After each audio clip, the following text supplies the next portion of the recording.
This fucking rhino, when I was a child, Yeah. this was up there with the like wolf from the Neverending Story. Okay. As like things that legitimately kept me up at night. The fucking rhino coming in out of the clouds to kill my parents, and my name was James. Uh-huh. That shit fucking that went deep and it scarred me. And I didn't even remember that scene. the rhino coming out of the clouds is fucking terrifying to this day. And like it happens twice. It happens first and he loses his family and you're like, oh fuck. And then later on they like fight it. Especially for the time, man, that those effects, I was like, this is really happening right now. And that really stuck with me. I love that. I love to hear about the things that traumatized us as kids.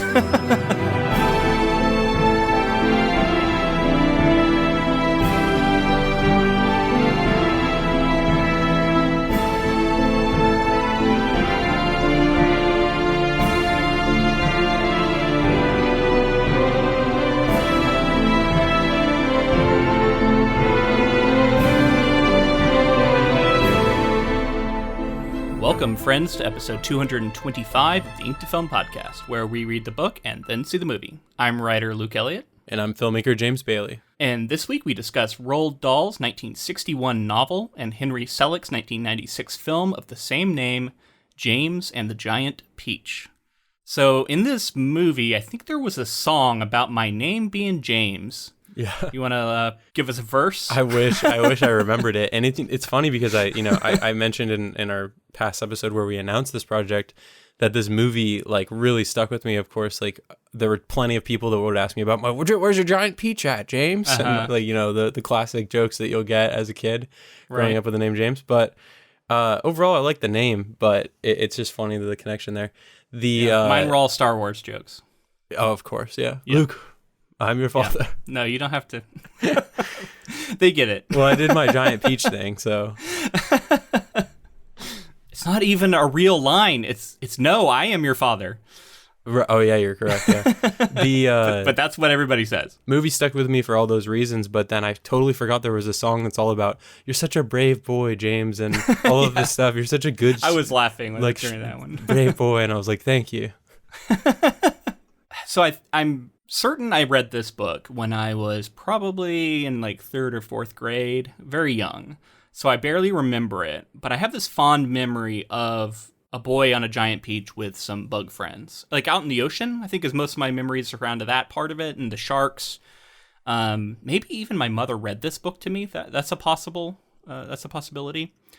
And I thought I'd seen this movie, but I'm not sure if I have. At the very least, I may have seen a few scenes, but the majority of this movie was not familiar to me. So it's possible I didn't actually watch it. Well, I'm excited to tell you about how traumatized this film made me, but we'll get into that a little bit later. I thought that I hadn't read this story, and I absolutely have read this story. And One of the things that really reminded me was some of the illustrations that I saw in my book and online. I'm completely sure that I had read it now. And I have an interesting relationship with Roald Dahl material because I remember like BFG being something that I read of his early on, and I think there's a few others. I don't think I've read any other books by him. I think I've just seen a lot of the adaptations. But I loved BFG when I was a kid too. Like I love that story, and in the same way that Harry Potter hit me as an American, like certain British things that would stand out to me in these stories that I would find to feel like just so alien, and I was like, oh man, it's so cool, and it feels like a different world. And I definitely pick up on a lot of that with his writing, and really interesting too, because like for a kid's storyteller, it goes dark and weird and like off-putting at times. He's kind of known for that. So I want to talk to you just before we get into Roald Dahl as a person, because there's a lot of interesting stuff about this guy. I was doing research into him.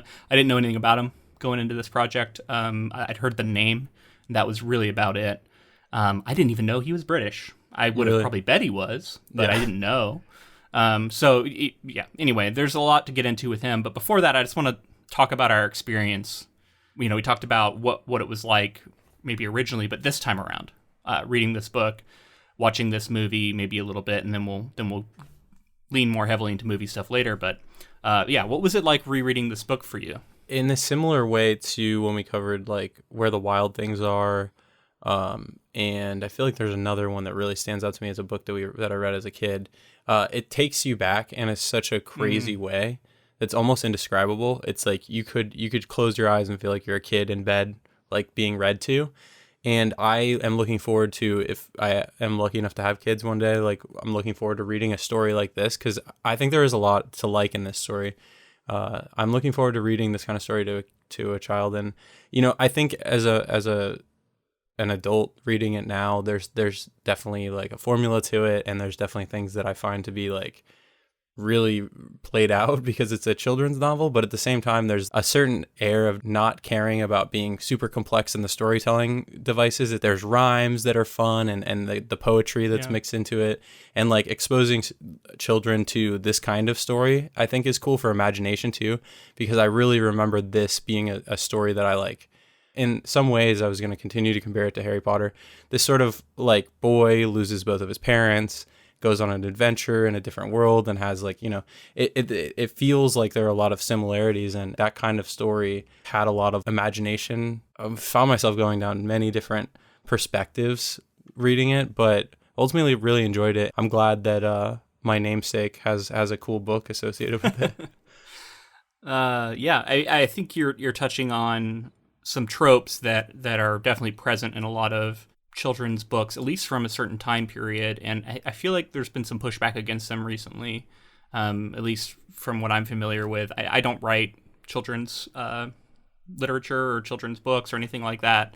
It's not really a category that I've delved into at all, but at my MFA at Seton Hill, we talk about all different kinds of genres and all different kinds of categories, and we definitely touched on some of this kind of stuff. And being an orphan is a trope in a lot of fiction. It's that's true in a lot, just all over the place.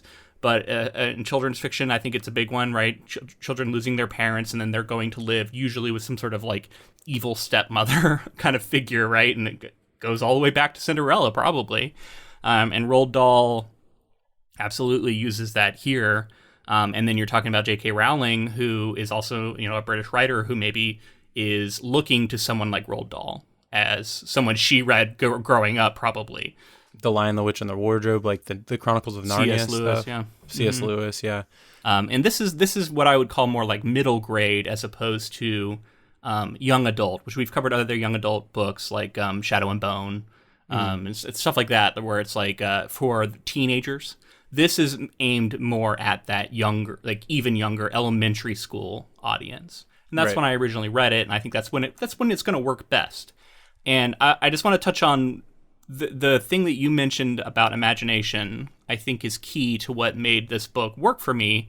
Even as an adult reading it, I could remember, perhaps through some nostalgia, but also just recognizing that one of the things that makes Roald Dahl really interesting to me is his ability to evoke wonder in your mind, right? Like, and to stoke that feeling of possibility.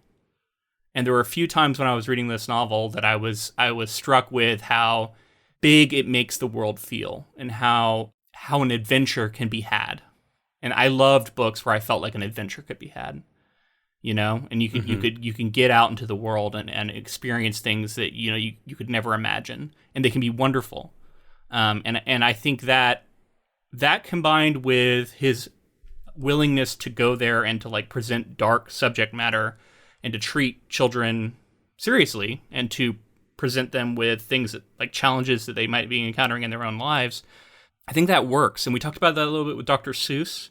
We've talked about that with a couple different authors, and I think a lot of the best children's authors tend to do that, at least in my experience so far, or at least the ones that stick out to me. And he does that here. So I really enjoyed reading this book again. I'm obviously, this book isn't written for 36-year-old men. So it's not like I'm the target audience, but I was still able to enjoy it sort of through the lens of my childhood when I did read it, and appreciate it now for what it is, and look at it more from an artistic point of view as someone who could potentially try and write a book, for children one day. I could. And I'm looking at it and thinking, like, why does it work? Or even like, what could I lift from this for an adult story that could work another category. So there's a lot of interesting lessons here, regardless. I mentioned this in a previous episode where we covered a children's story, but I always find specifically genre / sort of the headspace that you can get into for a children's story to be like such fertile, unintimidating ground to write on. There's a certain like level of forgiveness of like tropiness and like it's not even, and it has nothing to do with it being dumbed down. You can feasibly say, and then a giant peach fell into the ocean and then they rode it and sharks attacked it and then they got seagulls attached to it. You know what I mean? Like that kind of like, you can totally do anything you want. Feels like a fun mode to write in. Yeah, and it's not easy. That level of whimsy, I think it does come to some people naturally, and maybe it did come to him that naturally, but it can be hard to achieve because it can go against the way you think about the world sometimes. And yeah.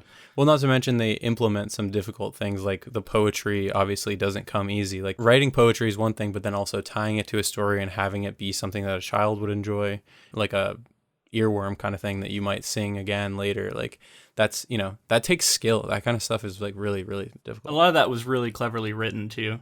Yeah. So I also have to mention, while I was reading this book, and we liked our episodes to be evergreen, so you can listen to them at any point in time and, not feel like you're coming late to the party or whatever. But I just feel like I have to mention that the leaked memo, there was a drafted opinion of the Supreme Court overturning Roe v. Wade. The news of that broke while I was reading this book, and it definitely took me out of it. I had to like set it down, go doom scroll on Twitter for a while, and then come back to it, and just like it got me thinking a lot about childhood and just like I do not have any kids. Currently, my wife and I are child-free by choice, and the ability to do that is something that we embrace and are glad is an option that we have. So it's an important thing for us. And my wife was very upset, and talking with her about it, and then going like, all right, now I got to go watch this kids movie. And it was just like I was in a weird headspace for it. So if I sound a little bit like sentimental or just like if my emotions are in a strange place, that's probably why.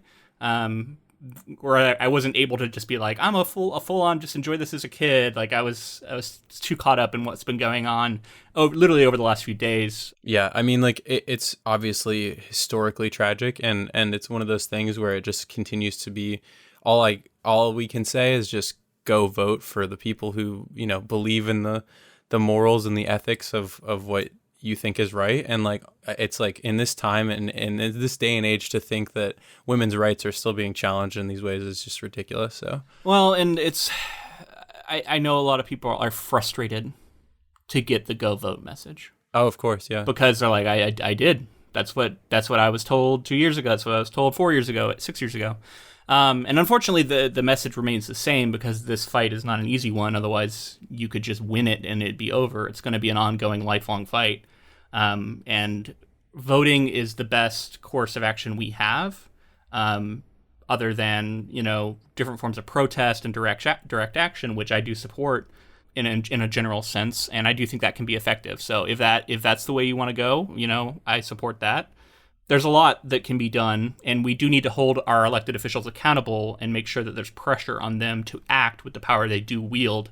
I think it's important to temper that with some knowledge of the reality that the party is fractured and divided, and it's incredibly difficult to get this large coalition together to form an opinion. And unfortunately, there are people in the party that, yes, are quote unquote in control, that unfortunately are not of one mind with the rest of the party and the progressive wing of the party. So I just want to say that, like, yes, I think voting is important. Yes, I totally get that it's very frustrating to be told that, but that is ultimately the best course of action, I think, until it is no longer an option. So we'll cross that bridge if we get to it. Yeah. I mean, yeah. And just also just like, engaging in intelligent conversation with people and like not belittling and just trying your best to. And donating to organizations that are doing good work. Planned Parenthood, something I've been donating to for years. So yeah.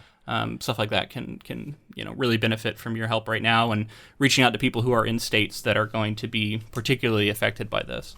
All right. Let's move on from that sobering topic to talk about Roald Dahl, who is a extremely interesting individual who is not without controversy, but is also quite impressive.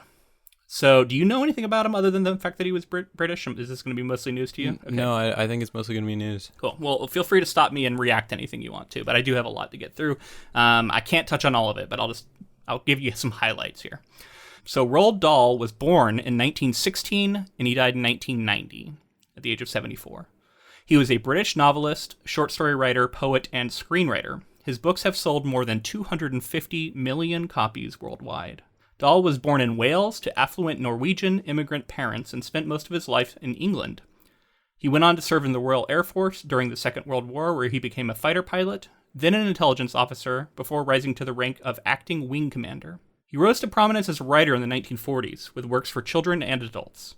He has been referred to as, quote, one of the greatest storytellers for children of the 20th century, though he and his work have been criticized for anti-Semitism, racism, and misogyny.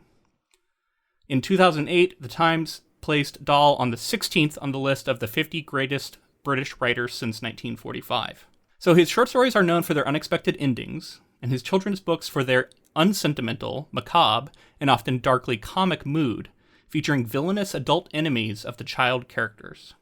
His children's books champion the kind-hearted and feature an underlying warm sentiment. His most famous works for children include James and the Giant's Peach, Charlie and the Chocolate Factory, Matilda, The Witches, Fantastic Mr. Fox, and the BFG. And notably, all of those, except for I think The Witches, although it's been announced, have been adapted. So I think The Witches came out. Did it come out? Yeah. These are all potential things that we could cover. We will probably return to Roald Dahl at some point in the future. I imagine Charlie and the Chocolate Factory, an obvious candidate. Fantastic Mr. Fox would be really cool. Yeah. That director's Wes Anderson. Wes Anderson would be someone that would be really cool to cover. So I would love to talk about Wes Anderson. So that's just kind of a rough overview of him as a writer and his career. I mean, that's just a sampling of some of his most famous novels. Those are a lot of the ones that stood out to me, but there's a lot more. And he wrote for adults as well. He also wrote as a screenwriter, and I saw that he co-wrote the screenplay for Chitty Chitty Bang Bang, 1968. So a couple different of those. I think one of the Bond films. He co-wrote one of the Bond films. Oh wow! Which will make more sense later once I tell you more about his life. So an interesting guy. He had a wide range of things, but yeah, he was also criticized for anti-Semitism and misogyny, and we'll get into some of that later on when we talk about that. Dahl first attended the cathedral school, Landorf, at age 8. He and his 4 friends were caned by the headmaster after putting a dead mouse in a jar of gobstoppers at the local sweet shop, which was owned by a, quote, mean and loathsome old woman named Mrs. Pratchett. The 5 boys named their prank the, quote, Great Mouse Plot of 1924. Gobstoppers were a favorite sweet among British schoolboys between the 2 world wars, and Dahl referred to them as his fictional Everlasting Gobstopper, which was featured in Charlie and the Chocolate Factory. So, sweets become an important thing for him from an early age. Also, notice he's getting caned by a headmaster, corporal punishment, and unfair and villainous adults become a recurring theme in his work. So, and I'll continue to talk about some of the reasons why. From 1929, when he was 13, Dahl attended the Repton School in Derbyshire. Dahl disliked the hazing and described an environment of ritual cruelty and status domination, with younger boys having to act as personal servants for older boys, frequently subject to terrible beatings. His biographer Donald Sturrock described these violent experiences in Dahl's early life. Dahl expresses some of these darker experiences in his writing, which is also marked by his hatred of cruelty and corporal punishment. And we found that in this book, right? Early on, it's talking about these ants who literally beat James. No 2 ways about it. It's they beat him. Yeah, I was surprised to see that too. I didn't remember that. And it's, in a children's novel, I don't even know that most children, although I'm sure children who dealt with abuse can relate, but I don't think they understand the gravity of a child being beaten, most children reading. So it's wild to think about that in this children's story. According to Dahl's autobiography, Boy, Tales of Childhood, a friend named Michael was viciously caned by headmaster Geoffrey Fisher.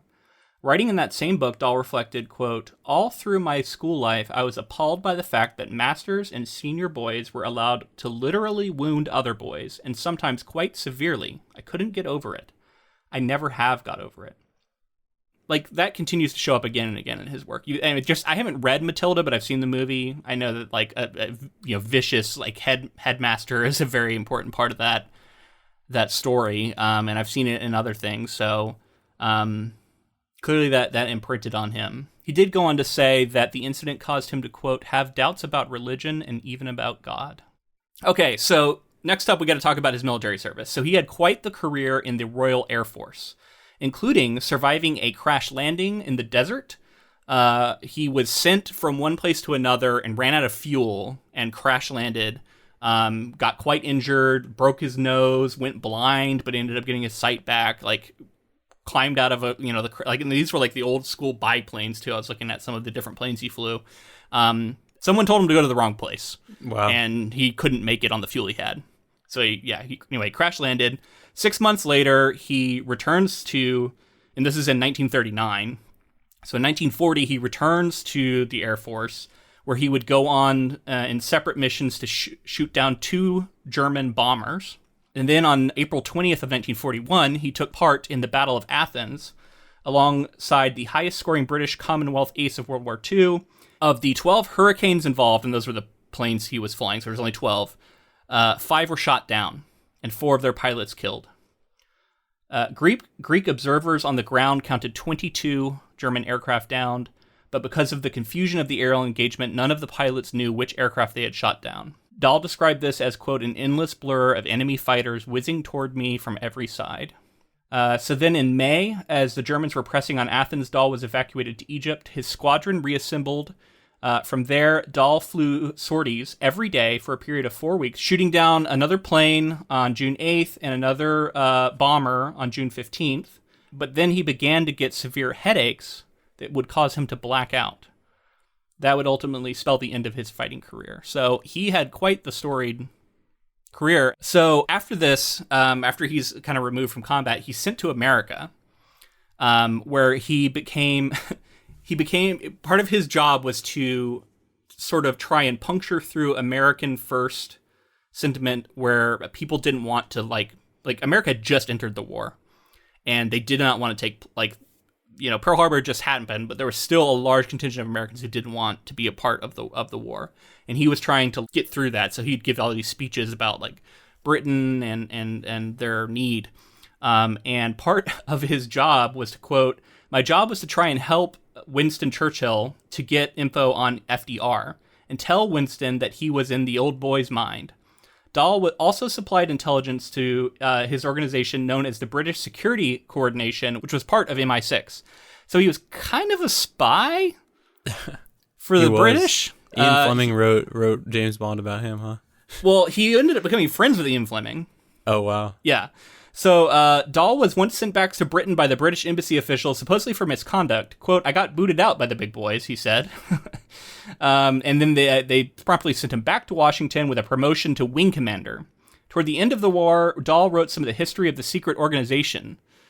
So he wrote about the secretive organization he was a part of. He left the service with the substantive rank of squadron leader.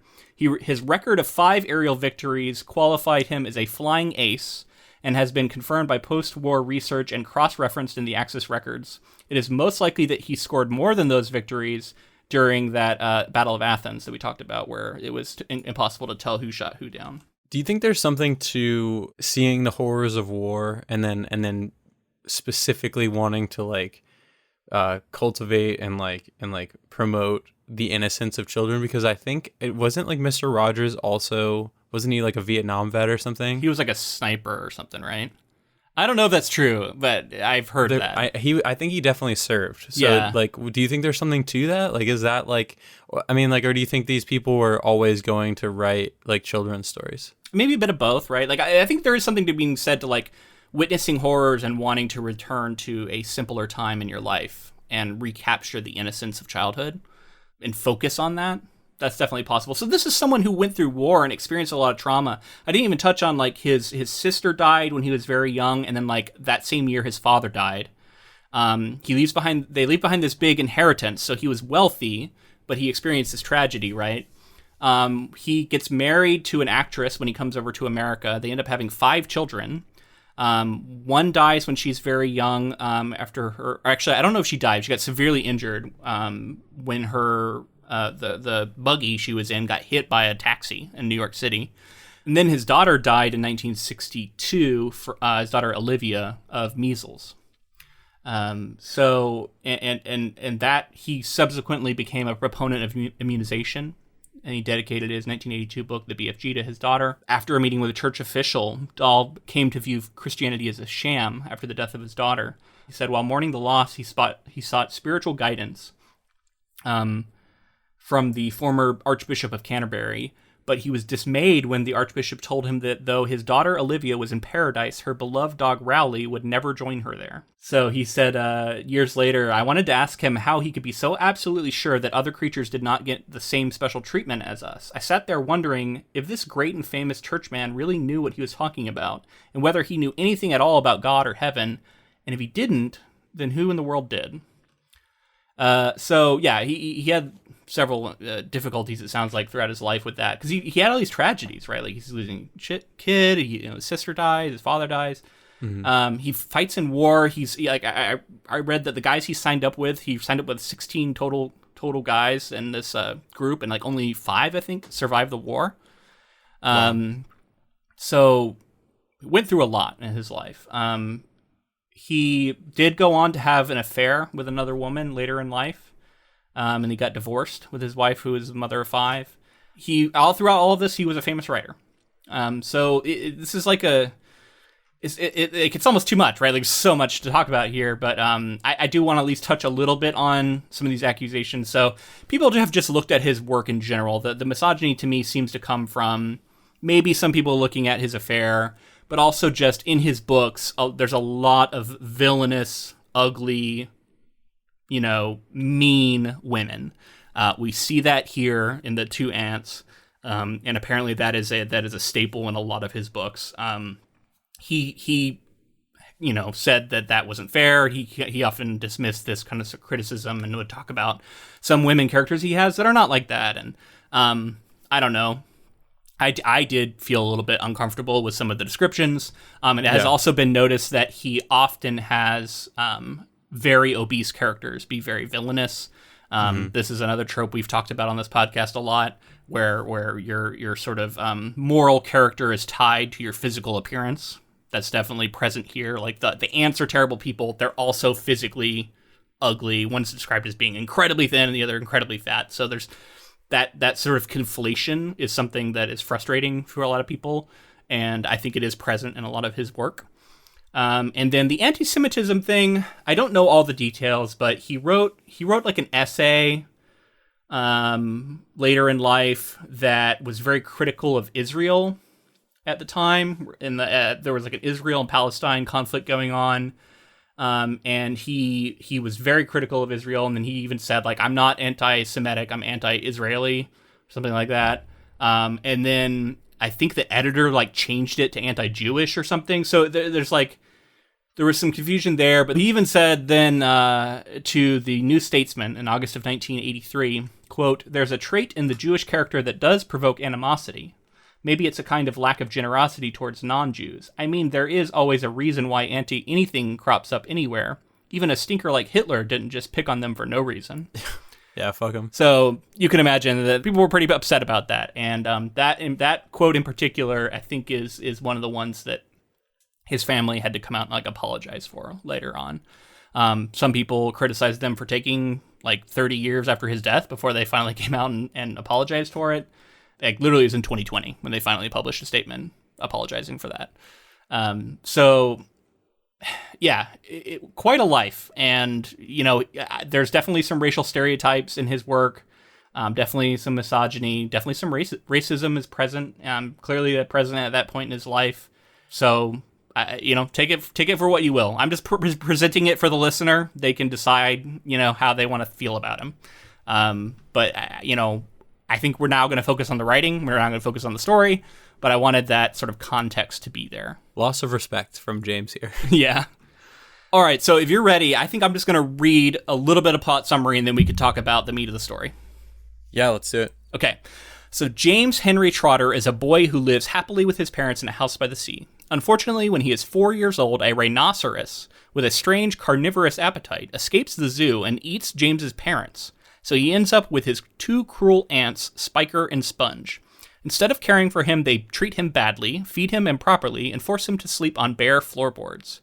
After James has been living with his aunts for 3 years, he meets a mysterious man who gives him a bag of magical crystals, instructing James to use them in a potion that would change his life for the better. While returning home, James stumbles and spills the bag on the ground, losing the crystals as they dig themselves into the underground. A nearby peach tree, in turn, produces a single peach which grows to the size of a house. Spiker and Sponge build a fence around it and earn money by selling viewing tickets to tourists.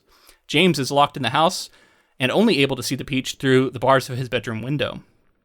After the tourists have gone, James is assigned to clean the rubbish around the peach and finds a tunnel inside it. He enters it and meets Centipede, Miss Spider, Old Green Grasshopper, Earthworm, Ladybird, Glowworm, and Silkworm, who become his friends. Okay, so mine said Ladybird. This says Ladybug, but it was definitely Ladybird in my book. It's Ladybug in the movie. I think they call ladybugs ladybirds in England, so I assume that was kind of the difference there. But I had the American version, so it's interesting that it was still Ladybird in mine. Was it Ladybird in yours? Yeah, it was Ladybird in mine, too. Okay. I thought that was weird as well. I just kept assuming that it meant ladybug. Yeah. The fucking rhino always really fucking freaked me out. Rhino ate your parents. Yeah. It's like so ridiculous, it's hard to be like genuinely sad about it. Because he could have gone with something like really like real, like someone was hit by a car or like got a disease or something that happened. But he's like, a fucking rhino escapes from the zoo and eats his parents. It's so ridiculous, it's absurd. Right, and is there a metaphor here? Yeah. I don't know, but maybe a rhino. I don't know what that's supposed to mean. But if the movie doesn't just turn it up to fucking 11, with their rhino stuff, interesting way to start a story because you have an orphan, which we've already. I mean, I think it's that an orphan is inherently trapped in a situation that they wouldn't have chosen, you know what I mean? Like and then the idea of breaking away from that is like so drastic for them and like such a needed relief. Yeah. So like setting up this like awful environment. It feels like Mr. Dursley and Aunt Petunia. It sure does. And Dudley. And which we should say like they feel like this because this came before. This was written in 1961. I did not realize this book was as old as it was either. One thing I think is funny is one of the lessons this book seems to be imparting on us is that if you're having a bad life as a young kid, you should accept magical candy from a strange old man who tells you not to tell your caregivers about it and to just take it because it'll make your life better. And then he creeps away into the fucking bushes cackling is how I imagined it. Right. This whole thing might be a drug trip. It very well could be. Again, like it says he drops it, but maybe he popped one and everything that follows this is like him on an LSD or some shit. Like this could be really dark. Yeah. So what is the rhino in this situation? I also thought that he was this story seems like a riff on the James and the Giant. Is it Jack and the Giant Beanstalk? What is that? Is it Jack? Yeah. Jack and the Beanstalk. Jack and the Beanstalk, right? Yeah. Because like this feels very much like Magic Beans to me, right? Right. Yeah. So I feel like that had to be an influence for Roald Dahl in making this thing because it starts out in like much the same way, but instead of a beanstalk that leads up to a giant, it's like it just makes this peach, right? And it also makes these animals huge. And I want like these insects. What would have happened if he had taken these things? Would he have become a giant? Well, in the movie, he does take it. Well, yeah, he becomes stop animation, so maybe that's the answer. If he takes this, he becomes a stop animation character. Right. But in the book, like, unclear to me what would have happened if he'd actually swallowed some of these things. Become a giant, maybe? If that's going to make your life better? Yeah. I guess you could, like, crush your ants or something. I don't know. Yeah. So anyway, I just thought that was pretty funny. And then we do meet all of these insects, and I think they are wonderfully fun and unique, and their personalities evoke the kind of creature that they are in delightful ways. I really like this group. This ragtag group that becomes his kind of found family to replace this awful situation he was in. And that was something I absolutely loved as a kid, too. I remember loving that. Yeah. Well, so something I loved as a kid is just like creatures and insects and animals and this idea of Roald Dahl writing this for one of his children, and like maybe they hate spiders, maybe they don't like bugs, and like I like the idea of writing a story centering around these bugs and being like, look, each of these bugs over the course of the story, each of these bugs have a very specific, reason why they exist, and role within the ecosystem and everything. And yeah, like the grasshopper plays music, and like that I just thought that was really cool and clever to like frame it in that way for a kid. And like, because I never even in the movie where they have like some really freaky looking bugs at times, I never thought of them as like icky or creepy or anything like that. It was more like just weird humanoid they stuff. Were icky and creepy for like different reasons in the movie. Okay, but since we're talking about what they actually do, let's get into this next paragraph of plot here. So the next day, Centipede cuts the stem of the peach, causing it to roll away and crush James's ants as it reaches the sea and is surrounded by ravenous sharks. James uses Miss Spider and Silkworm to make threads, while Earthworm is used as bait, and draws 502 seagulls to the peach, whereupon the threads are tied to their necks. The peach is lifted off the water, high above the clouds. The peach encounters the Cloudmen, who are portrayed as responsible for weather phenomena like hailstorms and rainbows. Centipede mocks the Cloudmen, but James is able to avoid an altercation by bringing the peach to a lower altitude. James realizes that the group has reached New York City. Okay, so this is where you're talking about like they each have their own roles, right? Like James is sort of he's problem solving, and it's really fairly simple stuff, but he gets like super praised for his like wits by these insects. And I love that sort of empowers you as a kid reading this. You have value, and it's something that they might have thought of too. Like the problem of we don't have any food to eat. Everybody who reads that book as a kid goes, why don't they eat the peach? And then James has the idea, hey, let's eat this peach. And then I think that's like an easy win for you. You're like, yeah, that's a good idea. That's what I would have suggested. And then all of a sudden now you feel like you're James and you're a part of this story. Yeah. Made even more real by the fact that like we share a name, Yeah. You had no problem feeling like you were James, huh? Right. Yeah. So I think this story really could speak to a child who'd been through abuse, a child who'd been through like a lot of things that children usually shouldn't have to go through, like not having enough food. Writing. I just think like having these sort of relatable things in a story, or it makes children thankful for what they do have, you know what I mean, in similar kinds of ways. So I mean it's kind of serious stuff if you think about like child starvation and like that kind of stuff. Is like those are heavy topics, and we've basically talked about it up to this point, but this book is dark. It doesn't really it looks at pretty unflinchingly at like the death of his parents, and it's kind of played for almost laughs with the rhino thing. It's just too absurd to get too sad about, I think. Right. Yeah, maybe something like that. And a lot of the story is that it's all of this is so absurd that you kind of take it, even a child would take it as like a lighter story, not to be taken very seriously. So this is the part that really, for me, has stuck with me. Like I said, the main thing I remembered about this was being on a floating peach in the ocean and having the bottom getting eaten by sharks, and then the plot to tie it to seagulls and lift it out of the water. I thought that was such a cool idea. It makes sense in like a child brain way, right? And like I feel like this wouldn't really work. Like if you did a Mythbusters on lifting a giant peach out of the water by tying lassos around a bunch of fucking seagulls, I guarantee you that wouldn't work. But it's cool. It's like it's a fun kid kind of thought of like, yeah, that could work. Right. I didn't remember it being sharks. I didn't remember what the conflict was in the water. I just remember being on the water, and I remember flying. I do remember the sharks because there's in the book it talks about how the peach keeps getting like sinking down into the water and getting smaller. They later say like maybe they were imagining it because it wasn't actually that eaten up, but I remember that being very visceral to me. The idea of like chunks of the peach getting eaten underneath them was scary. And this is one of those things that made like sharks scary to me when I was a kid. And I think this book, played a role in that. We talked about the propaganda against sharks. Yeah, when we did Jaws, we talked about that. It's like, yeah, he's redeeming the spider here, but he's making the sharks look terrible.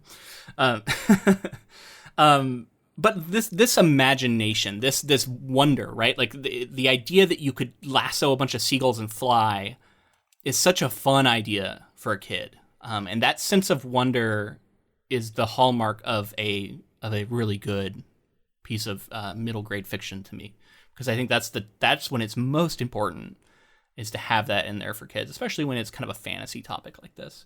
And it's what made me fall in love with the book. Until rereading it, I never thought about how much of an impact the story probably did have on me. Yeah.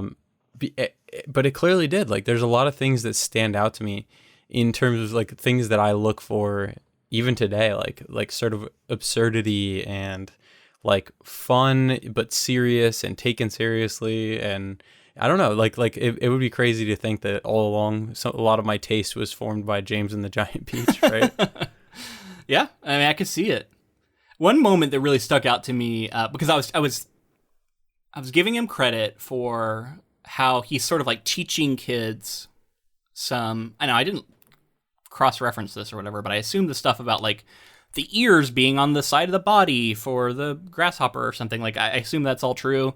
So like, I thought it was cool that he was sort of injecting some like real facts about these insects, and in so doing, like generating a natural wonder and a natural appreciation for the natural world, right? In kids, and to be able to look at something as common as a grasshopper and think that there's actually something amazing going on there. And now all of a sudden as a kid, like I remember feeling this way. Like I was looking at insects differently after reading this book. And I think that's a really cool, profound effect to have. And I bet there were people who became scientists and studied biology, and that this book was a piece along the way of them becoming that. Like it seems like it has that sort of effect on people. It's an interesting British look at American New York. Yeah. And like this idea of like, we're going to go to New York. That's like a destination. Mm-hmm. I didn't mention this, but I did read that when he came from war-torn Europe, where he'd been fighting for years, to America, he was struck with just the amount of plentiful food and happiness and wealth and like disconnectedness that he was surrounded by. So it sounded like he was kind of bitter about it when I read it, but maybe there is a bit of that, like, because America was treated as this destination and this, this wonderful place you wanted to go. So I wonder if he did have a bit of that feeling too from that time period in his life. I think it's definitely possible. I mean, I saw a bit of it within the story. One moment that stood out for me, if I can, they're flying on the Peach, and they look down and they see the Queen Mary in the water, and the captain starts like calling out all these bugs that he's seeing, and the other people on the boat are like, he looks like he's been in the whiskey again, which made me laugh. And then I was just thinking about how I've been on the Queen Mary. I went to a Stoker Con like 5 or 6 years ago that was at the Queen Mary, and I slept in the Queen Mary because it's no longer like out at sea. It's now been permanently docked and turned into a hotel, basically. And they had a big convention there, met George R.R. Martin and a bunch of other authors. So it was just cool. I was like, oh, shit, the Queen Mary. This was when it was still active, probably, and like sailing in the ocean. So it was neat to see it show up and be like, that's crazy, man. That's super insane. That's such a crazy fact, especially because this was written in like the 61 or whatever. Yeah. Yeah, I think it sailed for a long time. I don't know the exact dates on it, but yeah. And then I was giving him all this credit for the like real stuff, and then all of a sudden we go to the clouds and there's cloud men. Yeah. Which were pretty funny, but like it was still that same kind of wonder, right? Like it's the kind of thing you look up at the clouds and you're like, what if there are fucking people up there? Like it's that kind of thought that kids have all the time. So it's kind of fun, even though it is not scientific at all. There's these wraith-like, wispy, hairy guys who are super light, and they're throwing hailstones down, and then they start pelting the Peach with it. I did not remember this part of the story at all. I didn't either. Honestly, this was gone from my head. Right. And it's like such an interesting part that stands out to me now. I wonder if there were kids who walked away because there were like factual things about bugs. If there were kids who walked away and they're like, yeah, they have like machines that create tornadoes and hurricanes and throw hail, you know what I mean? Like, I don't know. There that might have been some children's experience. And if you could fly into a rainbow, you would like crack it in half. Yeah. It feels like he was definitely on something when he writes some of the when he gets to some of these places. I mean, at the very least, he's leaning into a sense of wonder that has stayed with him from his time in the Air Force.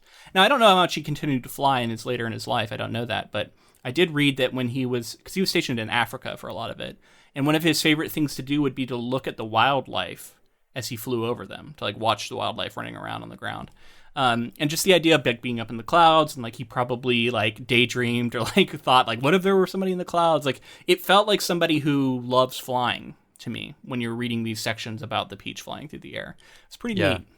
Yeah, you're definitely right. That's part of what it is, I think. And then let me read this last bit of plot here. The massive peach lands on the spire of the Empire State Building. It is mistaken as a bomb at first, resulting in the arrival of police and firemen. Calming the crowd, James tells his story and becomes friends with the many children in New York. They eat the peach, and James and his friends get their own jobs. So speaking of dark things that I feel like children don't know about, bombs? Yeah. They're like, oh, it's a bomb! A bomb in a large city? Like, that's like not something I feel like kids are thinking about early on. I don't know. Yeah, it was interesting that happened, but it did. Yeah, everybody thinks it's a bomb, which I don't know if you'd look up and see a giant peach and think, it's the biggest bomb ever! He's leaning into maybe some of this post-war paranoia. It was the 60s, right? So this is probably Cold War-ish time, so maybe it was very on the mind. Yeah. I did think that a lot of the lines the cops were throwing out were hilarious. Mm-hmm. Some of the funniest lines was there was like different cops suggesting what this might be. And some of the, like, at first it's like real things, like a manticore and like stuff like that, like real sort of mythological terms, right? And then they start throwing out, no, that's a snozwanger. And then another guy's, no, a wang doodle. Like, I wrote down a few of these. I'm like, what the fuck's a wang doodle? They're also throwing out a lot of like very British phrases. They're like poppycock, how dare, and like you're. But we're in New York, so I don't know about that. Right. I did think that just that whole thing was hilarious, and they're talking about space guns and like aliens and Martians and all kinds of stuff. That was pretty fun, and it all was delivered in this fun rhyme too. There's a lot of rhyming at this point, because at times there are songs sung by like different characters, and then there are other times where like all of a sudden, as they're speaking, the way they're speaking starts to rhyme sometimes with the narration. So it's almost it's just very whimsical. It's playful, and it's playful in a way that is like on the line, and not necessarily because there's a character who is now delivering a poem, right? Like it's like Lord of the Rings, but instead of having like a break to have song, it's just like now the text itself starts rhyming, and that's kind of how it is here. It kind of felt like Tolkien, and then the film chose to turn it into like this like vaudevillian sort of like musical. Much more of like a musical, in the film, yeah. So I don't want to spend too much time here because I know we still got to do the movie. He also ends up living in the pit, the peach pit here in New York. He befriends all these children. They eat the peach, which I always felt like was a kind of a weirdly profound moment in both the book and movie, because it kind of teaches you a lesson about letting things go that won't last forever. Like he can't, like you want him, but he kind of does still because he keeps the pit, so he kind of gets a part of it at least forever. But he has to let it go, and he shares it. Like he's very generous, right, in a way that his aunts are not. He's sharing it with the children of New York, and he makes a bunch of friends. Generosity serves him well in the end, I think. But it does feel like a finite ending because it is this like, oh, the magic though. There's magic in that peach, and it sort of all goes away, and it's like disseminated to the people of New York. Although the insects and stuff don't revert, they just go get jobs. They go get jobs in the city, which I thought was pretty cool. And then also there is the reveal at the very end that in like a fourth wall break, and then I decided to write a story, and that's the story you're reading now. And that ends up making it into the movie too. Yeah, I thought that was pretty funny that he like retroactively wrote all of this all along. Yeah, so it is James who's narrating this whole thing. It's kind of a cool, and when you're a kid, you maybe haven't experienced something like that before, so it can feel fresh. Apparently, Roald Dahl, there were multiple attempts to adapt a lot of his stories in this specifically, but it wasn't until he passed away that his widow approved an offer to have a live action version, which we go on to see. And Roald Dahl's widow said that he would have been delighted with what they did with James. It is a wonderful film. So, interesting to think of. Charlie and the Chocolate Factory had to have been adapted before he passed. Yeah, there's a whole story behind this that we will touch on if we cover it, but he did not like that adaptation. And so that would be probably part of it. I think, decided he didn't want any more adaptations to be made for a long time. And it wasn't until after he died that a lot of these started getting made. Interesting. All right, well, that's good to know. I wanted to see like what you thought. If you do you think that he would have been a fan of this? Yeah, I don't know. Again, like I just learned all this stuff about this guy. I don't feel like I have a good enough sense of who he was as a person. Supposedly, he was very mercurial, and he would be. So a lot of the people kind of wrote off some of his anti-Semitism for this way. They were like, oh, he might have said that, but he was like kind of that kind of guy. He would just have like a whim where he'd say shit and he wouldn't even really believe it. So I don't know. Like, I don't know the guy. These biographers, I assume, know him better than I do, a lot. So it's hard to say. And what he would have liked or wouldn't have liked, I don't know. His wife seems to think he would have liked it, so I'll grant her the benefit of the doubt. Yeah, all right, well, let's get into the movie. So the filmmaker is Henry Selick. He's an American director, producer, screenwriter, production designer, animator, and storyboard artist who is best known for directing the stop-motion animation films The Nightmare Before Christmas, James and the Giant Peach, Coraline, and his upcoming stop-motion film Wendell and the Wild in 2022. So, listeners, if you haven't heard this before, we covered Coraline, and I would definitely recommend going back to check that out. We talked more about Henry Selick. I love those episodes. In retrospect, we've talked about favorite episodes on the podcast a few times, and like those are some favorites of mine. I think those are really fun. It's a good story, Neil Gaiman, and what a great movie. I really love that Henry Selick film a lot. Yeah, absolutely. And in that movie, I got to gush about Leica, which is a studio that I've talked endlessly about how like I just love the craft of what they do, and they're really almost single-handedly like helping to continue the art of stop motion animation. And there's been others since they've kept it going, but they're definitely a bastion of it. Henry Selick, these movies directed by him are so much attributed to Tim Burton, so that's something interesting that we dig into as well. Often, like I think for the longest time, I thought a lot of these movies were Tim Burton. Yeah, and they're not. He produced them, and it was in combination, and I'm sure his influence is in there, and I absolutely think it is. There's stuff in this movie. There's stuff in Coraline. There's stuff. I don't know that he actually directed. I don't know that he actually produced Coraline, but The Night Before Christmas and James and the Giant Peach, you can definitely tell there's something about like the Gothic architecture look to like even New York in this film, and like the ways that they're clearly on like a set with a backdrop that's supposed to look very stylized, and like leaning into that too, like not trying to hide it. And it's I talk about it all the time, but German expressionism, that sort of elongated like houses and like weirdly like the architecture is kind of like asymmetrical and stuff, and misshapen. When the house of the ants is like it's all twisted and it's up on a hill almost. With a big. It doesn't seem like it's possible, and that's from the story actually. But just to see it visually represented, it's very like reminiscent of a Tim Burton. But Henry Selick, these films are so important. The Nightmare Before Christmas was like a cultural touchstone movement, like around us growing up, and like it remains that relevant. And then of course like there is the massive Nightmare Before Christmas reference in this movie that I'm sure you caught, right? Absolutely. So I was going to ask you, I assume this came out after that film, it did, right? Yeah. It was Nightmare Before Christmas 1993, James and the Giant Peach 1996. Okay. So huge shout out and sort of reference to Nightmare Before Christmas, like that was in that scene. We'll talk about it in a little bit, but this might be a controversial opinion, and I'm sure it is actually, but I don't think either of those other two films hold a candle to Coraline, in my opinion. Interesting. I think The Nightmare Before Christmas, I don't know when you last saw it, but it's pretty fantastic. It's pretty good. But Coraline, like I said, Coraline was created by Leica, and Leica's attention to detail and the things that they did. Again, Coraline came out in 2009, Nightmare Before Christmas 1993. So technology had come along.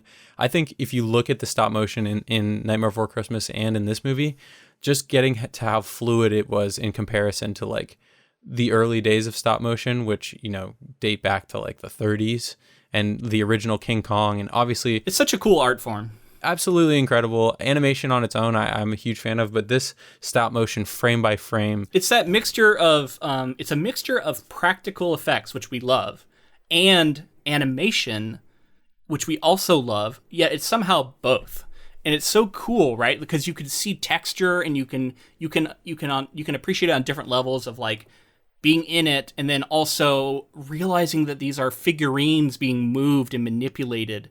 And that's so cool, right? Like the touch of the artist is so present in everything. And if you see movies like the original, like The Lost World from like the 20s, and then King Kong from the 30s, like the way that like you can see the armatures and they're moving, and it's kind of like jittery. Seeing how far the medium had come up until these movies, it's just incredible. Well, because we talked about it in Jurassic Park, which marked a turning point where a lot of CGI started replacing stop motion in major films. And so it's really cool to have people like the people at Leica and Henry Selick continuing the art form past the point at which it's necessary and common, and just doing it because they love it and because there is value to that art form. Fantastic Mr. Fox is like this, right?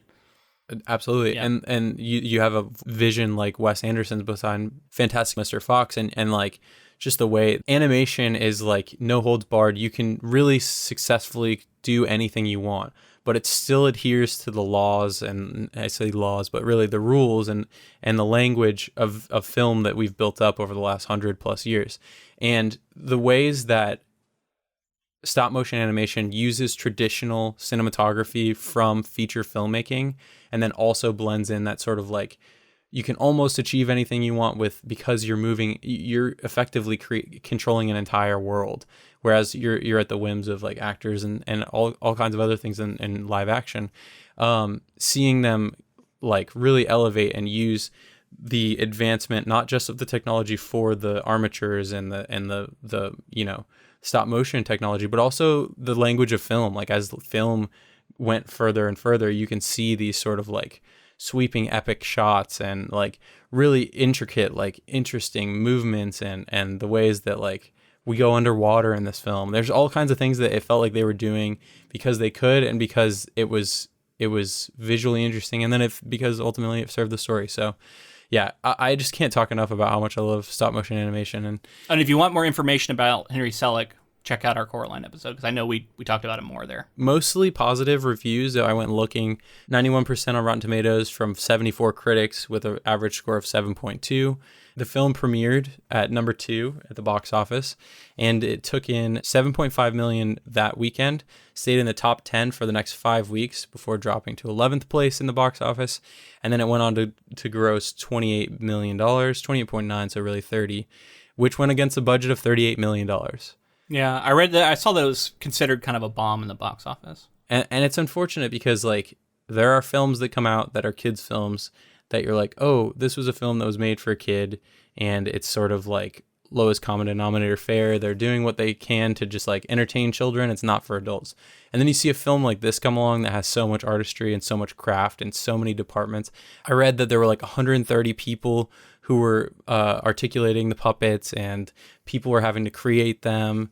And, it's just like, I can't even believe how much work would have gone into this. I did see that it went on to have a cult following. People like this movie. I think there was a mistake made fundamentally in this movie, and that was the decision to have any live action. I think someone fell in love with the idea of him transforming into a stop motion character and taking one of these magic crystals. And I can see that thought and thinking that would be cool. And it is kind of cool.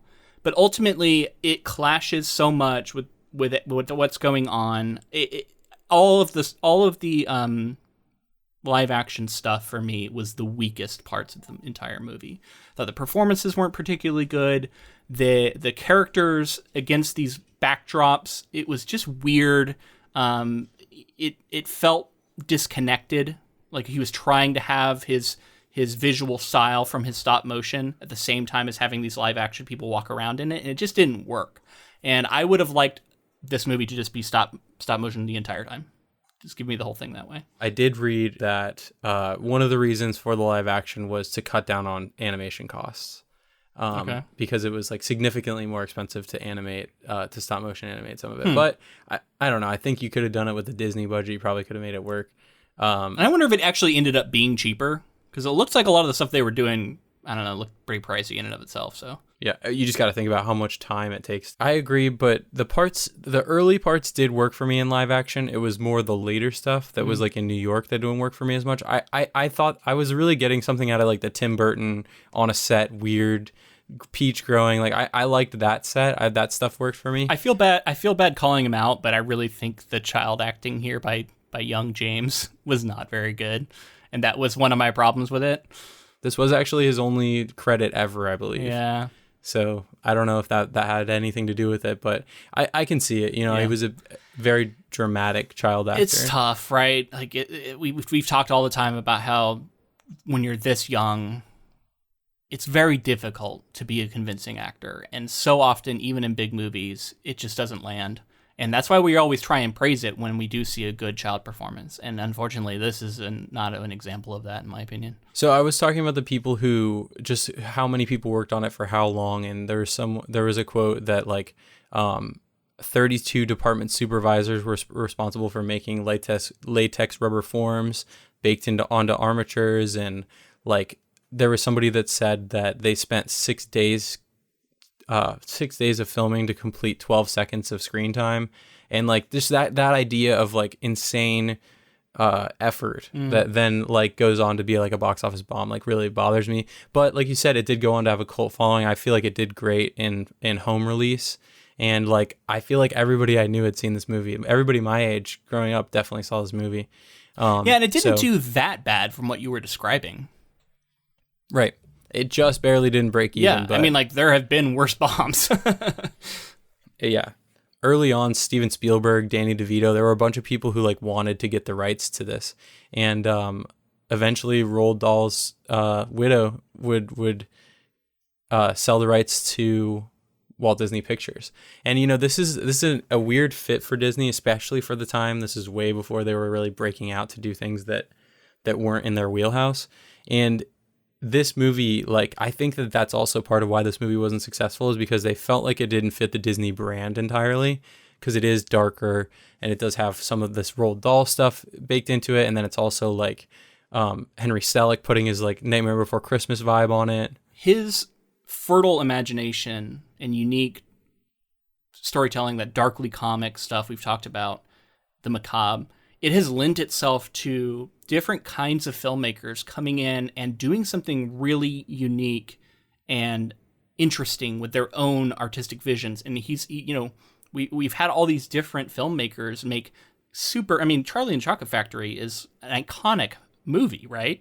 You know, maybe this isn't on that level, but it's notable. And then you have, Fantastic Mr. Fox. Like there's a wide range of Roald Dahl. Matilda was a movie that I saw a bunch because my sister absolutely loved it. So it's a movie I saw a ton. And like those movies, the fact that those were all written by the same guy was always so weird to me. But that's because I'm remembering the adaptations, which were made by very different filmmakers who had very different goals. Yeah. And then, I want to get into some of the changes, but I did want to mention two other things. With Spielberg and DeVito, notably, Spielberg went on to eventually, I don't like this movie, but he did create a BFG film. And then Danny DeVito was in Matilda, like you were talking about. So, like, these people, I think that Roald Dahl spoke to certain people, and they really wanted to work with his material. Yeah. Like, we see Fantastic Mr. Fox and things like that. 250 million copies sold. Like, he's a big-time author. Randy Newman penned the songs and scored this film. Yeah, I'm not the biggest Randy Newman fan. I don't have anything against the guy. I don't personally love his style of music, the sound of his music. So I didn't love the music in this movie. It was one of my criticisms of it too. It's like, it was okay. Some was better than others. But overall, this isn't the kind of musical where I'm going to be wanting to put that soundtrack on later. Like really good musicals are like that. And this is just not that good. Maybe there's a reason I didn't remember that James song. Right, if that'd have been really good, right? Like you'd be banging that. I just picture you driving your car, someone rolls up and you roll down the window and you just got that my name is James, whatever. I'm so brave. I'm so brave. James. I feel like this is a holdover. This is like a Disney decision. Like I think that like having someone like Randy Newman come in to score this, because it doesn't really fit to me. Yeah. Like the material and his style of music doesn't really fit. But yeah, I mean, it was nominated for an Academy Award for Best Original Musical or Comedy Score. So for this movie or for a different movie? For this movie. Okay. Yeah. I don't see it, but all right. Yeah, nominated. Yeah. So. We're not going to do a summary. We've already done that. It's mostly the same with some notable changes. We'll talk about some of the changes. I just want to give one of the things that I did like, because I feel like I've been fairly critical. I think there was some really funny lines introduced to this version.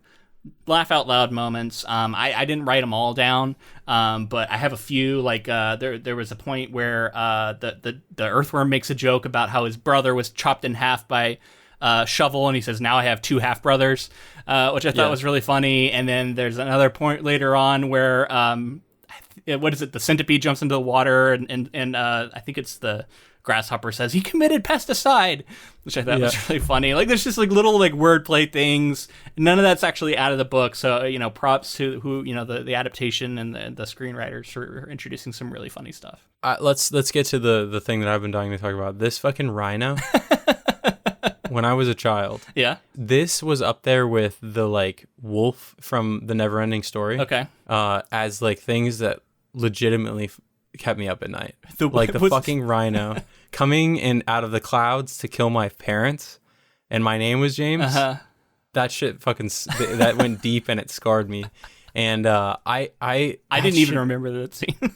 The rhino coming out of the clouds is fucking terrifying to this day. And like it happens twice. It happens first and he loses his family and you're like, oh fuck. And then later on they like fight it.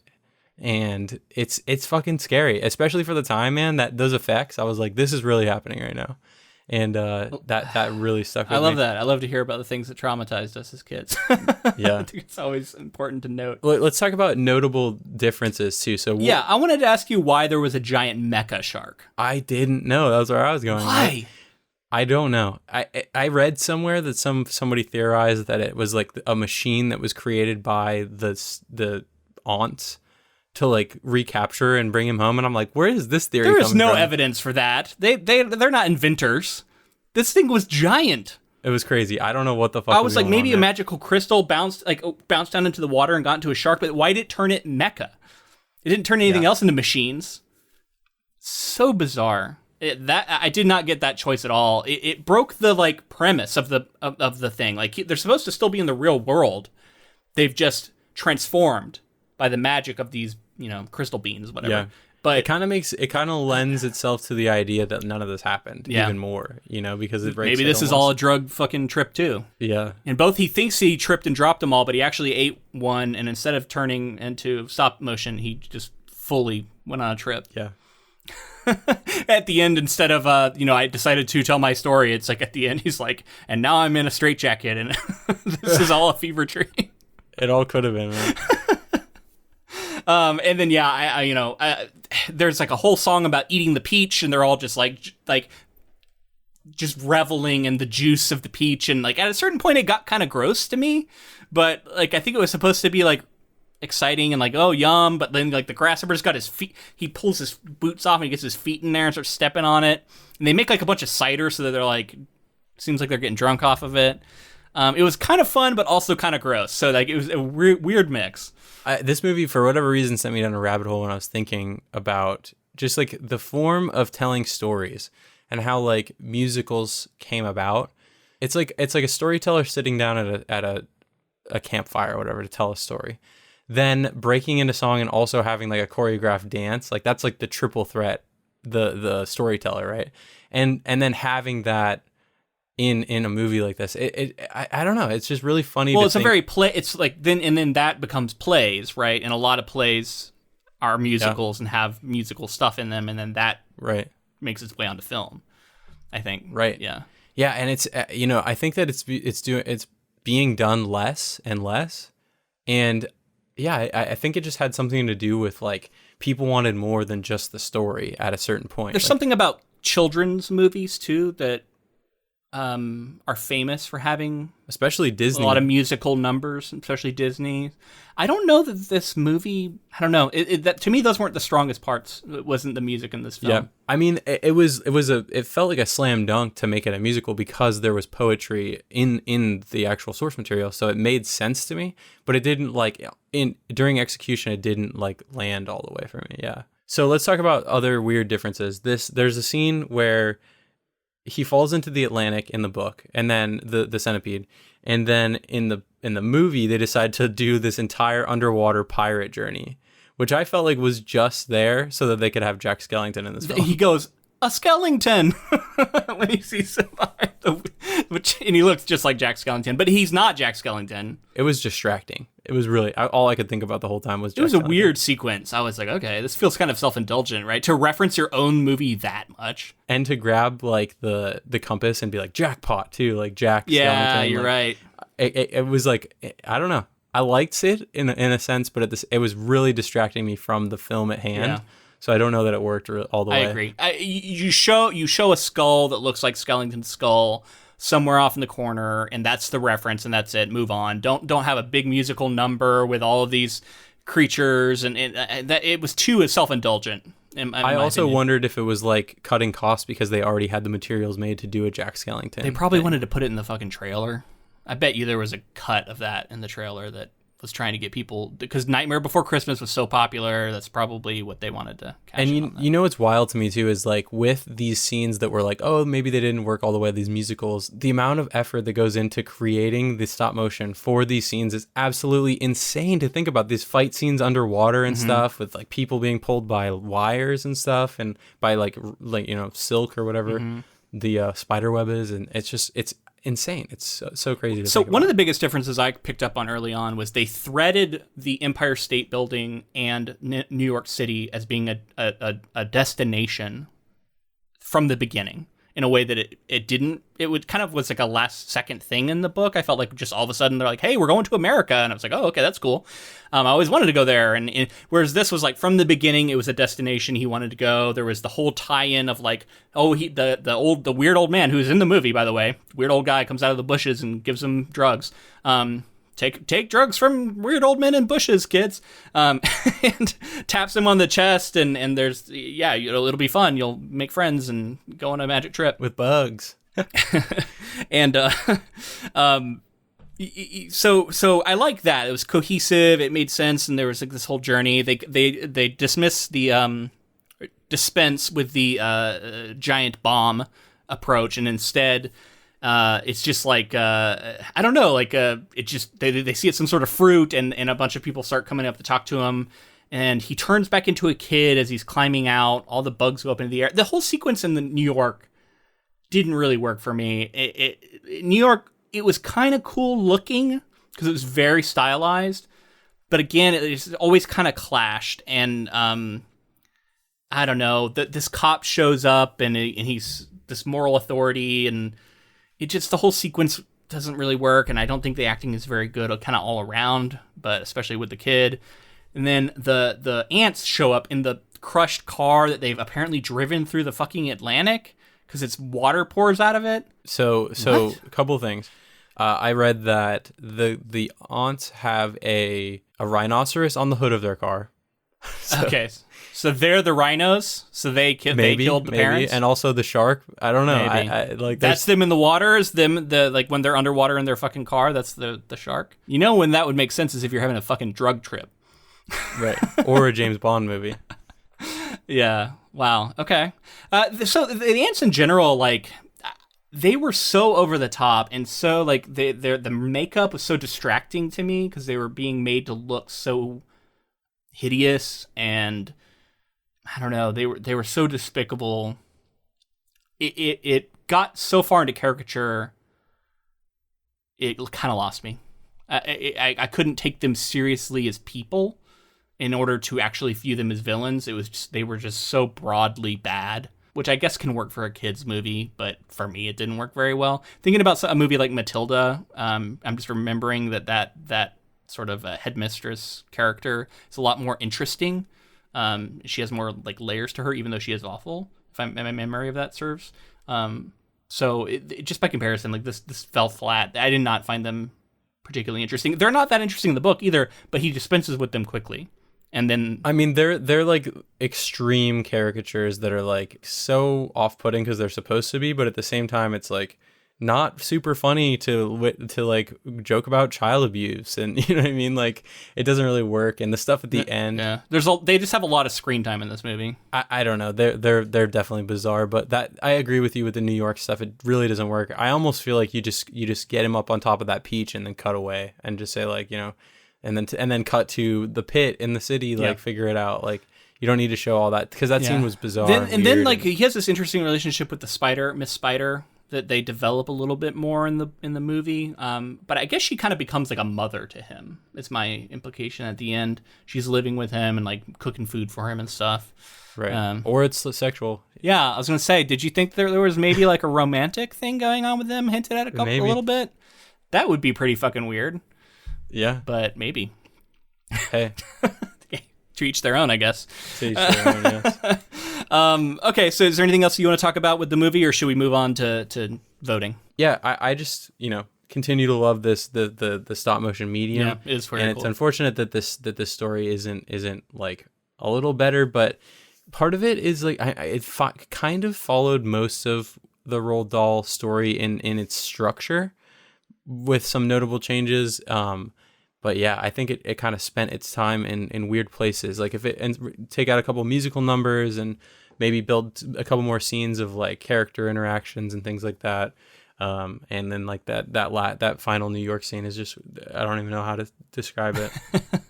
Just not very good. Yeah. But I think we've gotten to the point now where we talk about which one was better. So I am going to take the book. I think that the art and the craft of the stop motion itself is pretty astounding. And the look of everything continues to amaze me. Henry Selick's creations here, and all the people that he works with, my hat's off to him. I think it's really amazing stuff. But I've already outlined some of the reasons why the movie wasn't very successful to me. I've seen him do much better. I think Coraline is, like, honestly a masterpiece. I love Coraline. Me too. And it looks so much better than this movie, in my opinion. There are times where this movie looks really good, but Coraline is just, I think, artistically far superior. So yeah, ultimately I'll give it back to the book, even though the book was not without its flaws, and I don't think it was perfect, but I do like that it captured that sense of wonder, that sense of imagination that I touched on early. It transported me back to that time, and that was all really cool. So I'll give it to the book. Yeah, I'm gonna agree with you in this case. If you had asked me before we started this project, like just thinking about the two things, I thought for sure I was going with the movie because it like, for one, scared the hell out of me with that rhino, but also just in general, like I love, this was probably one of the first stop motion animation films I saw. I definitely saw this before I saw Nightmare Before Christmas. Oh, wow. Okay. I don't know, it holds a special place in my heart, but at the same time, like watching it now, there's a lot of like style and not a ton of substance to this adaptation, unfortunately. Yeah. And I wish that there was just like a couple more memorable characters and scenes. It was funny. A lot of the insects were really memorable. They had big personalities. There's a lot of interesting interpersonal stuff going on between them that I was entertained by. I do feel a bit bad for the films, especially since we're both taking the book. But I do want to make sure we're granting it some of the praise that it is due. Right. Just the sheer amount of effort and just like what we see on screen, like it doesn't deserve to have been a box office bomb. So I'm glad that people have found it, and I know that people love it. But in this case, just reading that story really took me back to, like I said, like a time of childhood that is kind of indescribable, and also that like sort of childish whimsy. It felt like it had more of a direction to it, whereas the adaptation kind of just felt like we flew through it. Yeah. It felt like I didn't get to live in the world as much as I did in the book. I think my main thing is that those live action parts didn't work for me. Bookending the movie with 2 live action sections that did not work. It leaves me with a sour taste. It begins with a sour taste. Everything in the middle was pretty good, even though I didn't love the music. Like, if it had been that throughout, it would be a different movie for me. So I'm taking the book in this case, and it's not the film isn't without its merits, but in this case, okay. Book is superior. The book takes it. So that's score 1 for Roald Dahl. I'm sure we will revisit him in the future at some point. Let us know what next you would want. Do you want Charlie and the Chocolate Factory? Do you want us to do one of those other ones I listed? There's a lot of them. Let us know. Stick around to the end of this episode, because we're going to announce a Stephen King project that was voted on by our patrons that is going to be our next project. So make sure to stick around for that. If you like this episode, please consider supporting us in the form of a donation. We have a Patreon. Patreon.com/ink2film. We have many different tiers. For $2 a month, you get our bonus content, which we put out monthly. And we talk about adaptation adjacent materials. We just covered Clueless, which was another adaptation of Emma by Jane Austen. Yeah, what a movie that was too. We had an interesting conversation about that. We really got to delve into like the 90s and the subculture and being in high school, because we both have memories of the time in which we saw those movies, and Alicia Silverstone and like what she was in that time period. It's really interesting, a movie to talk about. So yeah, I'd love it if you went over to Patreon to check us out there. Also, you can let us know in the form of a rating and review on whatever app you chose to listen on. They all have a way to leave these. I think most of them do. You don't have to leave just a sentence. Let us know that you like the episode. Getting those numbers up on our star ratings, 5 stars, we appreciate that. That really helps, honestly, and it helps get the word out, helps kind of signal to people that this is a podcast worth listening to. So it's a very small action, takes a few seconds, and it can mean a lot to us. So we'd appreciate it if you did it. Yeah, and make sure to also follow us on social media. We're on Facebook, Twitter, and Instagram, all of those at Ink2Film, and really any other social media platform. Yeah, I think I'm on all of them now. I'm sure I'm not on all of them, but I'm on a lot of them. And thank you to Ross Bugden for the use of our intro and outro music. All right, so as I teased before, we are going to be going to our first official Stephen King project of the year. We have another episode on another podcast on the Why the Book Wins YouTube channel and podcast, where we will be talking about Secret Window, and that should be coming out soon, I think, when you're hearing this. But on our podcast, we are going to be covering one of the iconic Stephen King adaptations. We put up a poll to patrons only. This is another thing you can do if you're on Patreon. Vote on these kind of polls. And we put up Shawshank Redemption, Stand By Me, and Misery. Yeah, so big ones, right? But basically because when we were talking about it, we couldn't decide. We were like, how do you pick between these three? That we want to do them all. And I do want to put out the caveat of like, I think we will do all three of these movies at some point. So if the one that you want didn't win, it's okay. We will do it eventually. Just, have patience. But the one that we are going to be tackling next, the one that won the poll, was Stand By Me, which is a movie I haven't seen in ages, and I've never read the novella that it's based on, The Body. So I'm excited to get into that. We will actually be releasing our episode on The Body alone next week, and then we'll follow that up with an episode dedicated to the film. Yeah, I can't wait. I remember watching this in college and really enjoying it, so I'm excited to jump back in. Okay, that's a lot more recent than me then, because I think I saw it when I was the age of the kids in the movie. Wow. So that's how long it's been for me. So we're going to definitely have to talk about the actors and Rob Reiner. We talked about Rob Reiner before, right. So we're revisiting Rob Princess Reiner. Bride? Yeah, Is that Princess right? Bride. Yeah, okay. Yep. Yeah, I'm excited for it, man. This should be a lot of fun. Thank you for listening, and until next time, keep adapting.